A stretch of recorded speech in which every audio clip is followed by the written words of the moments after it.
மகா வந்து வேலை செய்கிறவங்களுக்கு காசு கொடுத்ததால ராஜலட்சுமி செமையாக டென்ஷன் ஆகி மகாவை போட்டு திட்டுறாங்க. உனக்கு அவ்வளோ திமிரா ஏற்று ஏற்று பேசுகிறேன்னு சொல்லிட்டு அடிக்க போகிறாங்க.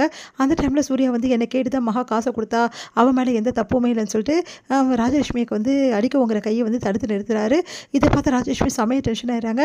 என்ன சூர்யா உன் பொண்டாட்டிக்கு சப்போர்ட் பண்ணிவிட்டு வந்து இந்த மாதிரி அக்காவையும் இந்த மாதிரி வந்து கேள்வி கேட்குறியே அப்படின்னு சொல்லிட்டு வந்து ஏற்றி விடுற மாதிரி பேசுகிறாங்க. அதை பார்த்து வந்து சூர்யா வந்து இங்கே பாருங்கள், தேவையில்லாதெல்லாம் பேசாதீங்க சித்தி, உங்களுக்கு தெரியுமா என்ன நடந்ததுன்னு சொல்லிட்டு நான் தான் வந்து அவளை காசு கொடுக்க சொன்னேன், என்கிட்ட கேட்டு தான் காசு கொடுத்தா, அவள் இஷ்டத்துக்கு எடுத்து கொடுத்துட்டான்னு சொல்லிட்டு இந்த மாதிரி பேச. அப்படியே எடுத்து கொடுத்தாலும் என்ன தப்பு இருக்குது? வேலை செய்கிறவங்களுக்கு நம்ம தான் பார்த்துக்கணும், அவங்களோட பிரச்சனைக்கு என்ன நம்ம தான் கேட்கணும். அதை விட்டுட்டு வந்து அவங்களுக்கு தரமாட்டேன்னு சொல்லவே கூடாது.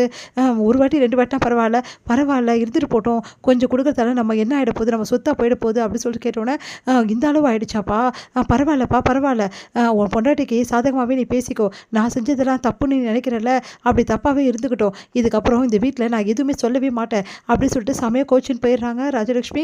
அதை பார்த்து சூர்யா என்ன பண்ணுறதுன்னு தவிக்கிறாரு. உடனே வந்து சூர்யா போய் பேச போகிறாரு. ஆனால் ராஜலட்சுமி அவாய்ட் பண்ணுறாங்க. அதனால் சூர்யா மனசை கஷ்டப்படுறாரு.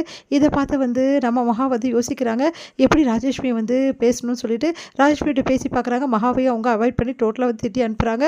இந்த சூழ்நிலை வீட்டில் யாருக்கிட்டே போய் பேசாத ராஜலட்சுமி என்ன பண்ணுறாங்க, தனியாக உட்காந்து சாப்பிட்றாங்க.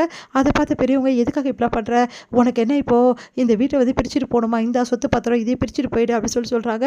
இங்கே பாருங்கள் ஏன் அத்தை இப்படிலாம் இப்போ பண்ணுறீங்க, வேறு என்ன பண்ணுறது, நீ தான் வந்து தனியாகிட்டியே அப்படின்னு சொல்லிட்டு போயிடுறாங்க.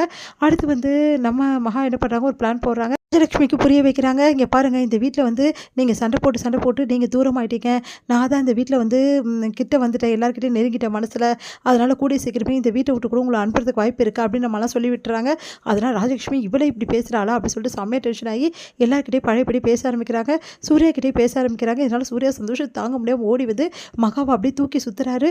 ஏங்க விடுங்க நான் விடமாட்டேன் அப்படின்னு சொல்லிட்டு தூக்கி சுற்றுறாரு. எனக்கு எவ்வளோ சந்தோஷமாக இருக்குது, எல்லாத்துக்கும் காரணம் நீ தான் அப்படின்னு சொல்லிட்டு சந்தோஷப்படுறாரு.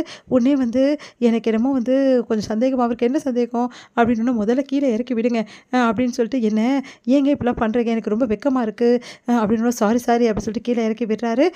எனக்கு ரொம்ப சந்தேகமாக இருக்குங்க, உங்கள் அம்மா ஏதோ பிளான் பண்ணி தான் அப்படி பண்ணுறாங்க, எங்கள் அம்மா பார்த்து அப்படி யோசிக்கிறியா, எங்கள் அம்மா ஒன்றும் அப்படிப்பட்டவங்க கிடையாது புரியுதா, அவங்க நல்ல மனசு உனக்கு புரியவே மாட்டேங்குது, ஏதோ நல்லது செஞ்சுட்டேன்னு பாராட்ட வந்தால் எங்கள் அம்மா பற்றி குறை சொல்லிட்டேன். இல்லைங்க குறை சொல்கிறதுக்காக இல்லை, திடீர்னு அவங்க சேஞ்ச் ஆகியிருக்காங்கன்னா ஏதோ வந்து அவங்க பிளான் வச்சுருக்காங்கன்னு தோடுது, இங்கே பாரு எங்கள் அம்மா பற்றி எதுவும் பேசாதுன்னு சொல்லிட்டு அவர் போயிடுறாரு. அடுத்து வந்து யோசிச்சுட்டே இருக்காங்க நம்ம மகா. இங்கே என்ன பண்ணுறாங்க, ராஜலட்சுமி வந்து சித்ரா கிட்ட சொல்லிட்டு இருக்காங்க, எதுக்காக இவ்வளோ சேஞ்ச் ஆகிடுன்னு சொல்லிட்டு சித்ரா கேட்டோன்னே, இந்த மாதிரி வந்து மகா வந்து நான் சும்மா விட மாட்டேன், அவள் வேணும்னே வந்து யாரும் என் மேலே கோவப்படுற மாதிரி பண்ணுறா, அதனால் வந்து அவளுக்கு நிறைய வேலை கொடுக்க போகிறேன், இன்னிலேருந்து என் ஆட்டத்தை நீங்கள் பார்க்க போகிறீங்க அப்படின்னு சொன்னோன்னே சித்ரா வந்து அப்படியே பார்க்குறாங்க ராஜலட்சுமியே. இதோட முடியுது.